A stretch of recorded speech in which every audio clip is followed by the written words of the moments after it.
welcome back to Mr. Caro Plays FM23. Now today we're going to do something I try and not get too much involved in when making videos, and that is tactics, simply because it's such a variable topic. People go, oh, that's not going to work, etc, etc. But what I wanted to do is demonstrate how to create your own tactic, not using a tactic style, but your own tactic, and then how I would go about doing this. Like I say, with these videos, I do try and steer away from them because people are like, oh, that's rubbish, that's not going to work.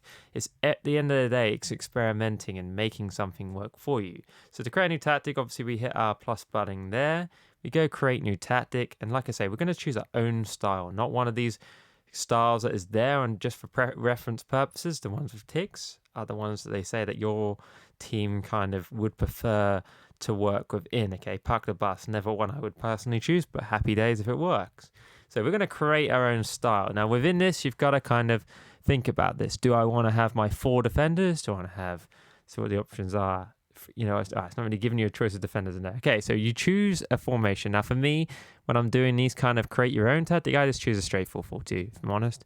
And then from there, I will move players around. Now I, more recently, have done a formation kind of like this. I never usually play 2 up front. I always like a defensive midfielder in there. Now I, like I say, more recently have either gone without wingers completely. So maybe kind of this kind of notion. This is kind of one that's been quite popular with me. Obviously, you have to have players that can do this formation, okay? Now, it isn't going to work if you haven't got players that can do this. Now, I'm just going to show you one tactic that I have used more recently that has been successful, okay? Now, it is worth pointing out, if you go to analysis up here, you'll see that it will say that those kind of, it highlights those as areas that are not getting a lot of players in. If it was kind of around here, personally, this is why I say it's my opinion, I'd be kind of concerned, but not up here, this area up the pitch. I mean, as long as you've got a winger who's a fullback or a wing back that's going to play in those areas, and I think we should be fine. So from there on in, like I would probably, to be honest, if I was doing this formation, I might be inclined to go to 3 at the back. And then maybe a defensive midfielder, maybe not. And then within then, and this is what's worked well for me, is I have done a lot of wide centre back, mainly because I had a player for a team who was kind of could have played as a wing back, but also could play as a centre back, and had a pretty good wing back as well. So I thought, how do you maximise that? You kind of go with this kind of notion of the wing backs can attack as well. Now, you obviously got various options within this. Each one gives its own description. Now, I quite like, if I've got a wide centre back in there, I'm going to want them to run with the ball, and maybe I'll choose one to support as well. Now, obviously, this formation, this amount of players, I will go through this, is not specific to this formation. It's just something that I'm making for you guys as demonstrating purposes. But yeah, if you were to have that there, then you're looking for someone that can play in that role. And obviously, if we're looking at our player in a bit more detail, we click on him and look at his roles. He's got good crossing, good dribbling, good dribbling for a centre-back perhaps. Passing is good. Now, maybe the pace and acceleration is something that we would need in that point, but you can see that actually he's good. Now, if we look at the supporting role of that, it's a similar kind of idea. Obviously, this particular player wouldn't play in that. We know that. He's not got the dribbling ability to perform in that way. But the passing isn't essential, but the marking, heading, and off the ball, kind of, that ability to progress up the pitch, if you like. Now, I would personally keep with the standard centre-back in there. Like I say, at the second, I think he's actually a striker, Holden, so it's not going to work in there. But yeah, I would personally pick, in fact, what we might do just to make our lives easier is we might clear the whole team and start again in there.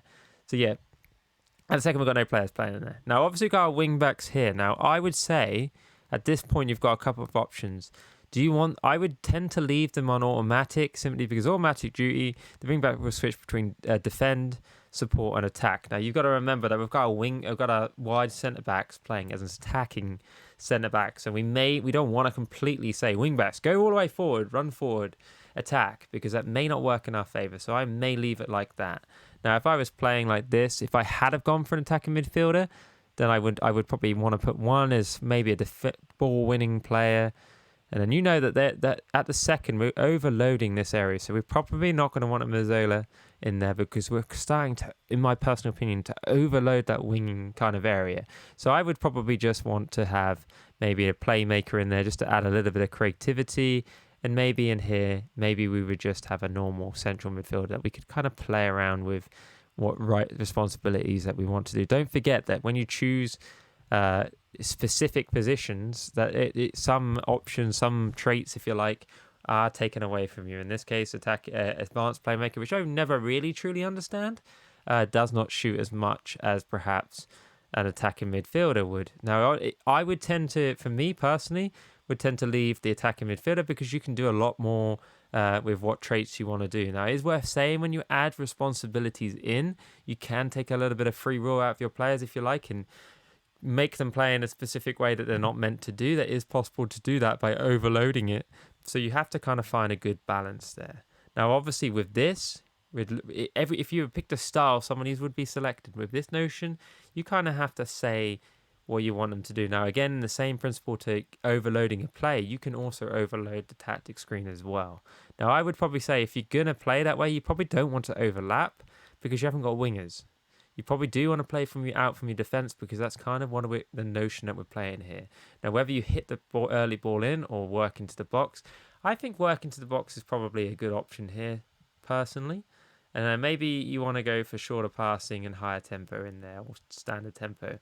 Now, maybe you want to run at defence, maybe you don't. It really does depend on preference. And I would always go expansive, certainly for this notion of formation, where we've got kind of like almost an acquired attacking formation, but also robust in its formation, if you like. Now, I'm probably going to play out by my centre backs through there, and probably will distribute quickly. Now, I think that does strike me as kind of a counter team that will go in there. So I'm going to go probably counter press, get the ball back, try and get hold of that ball as quick as possible to take the pressure off your defence. And then in terms of out of the possession, they've got down a mid block. I'm probably going to want to go high and then higher there as well. It's kind of, this is that one area personally that I would look to kind of tinker throughout the games. If you've got kind of fast offensive strikers, then obviously if you're playing higher up, you're going to get caught out more. Now, I haven't in the past played around of these too much, but you have the option there to do so, okay? You can do that. Maybe trigger, if you do go press more often, it's going to be more fatigue. It's going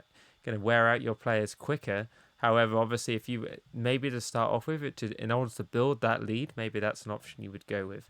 Now, in terms of picking players for these positions, I always go downward arrow there, and I will try and cater around that idea. Now, I would always look at especially when I'm picking a new team, like potential, because I would play someone with a lower current ability and a higher potential, because if they kick in and kick on, then you're going to get that kind of increase in current ability quicker by doing that. Obviously, within here, like I say, just work through your players there, and then we've got our other wide attacking defender in there. Really wants me to put this guy, defensive midfielder, in there, and I think maybe we'll do it just for it could work. Why not? And then obviously wing backs again. We're going for it again. I'm going quickly through this, because, like I say, there is at the end of the day, we're just selecting players to play this formation. In fact, for the rest of it, I'm just gonna go automatically pick to guidelines in there. Actually, I shouldn't have gone guidelines. Let's do automatic quick pick. Just a quick pick. There we go.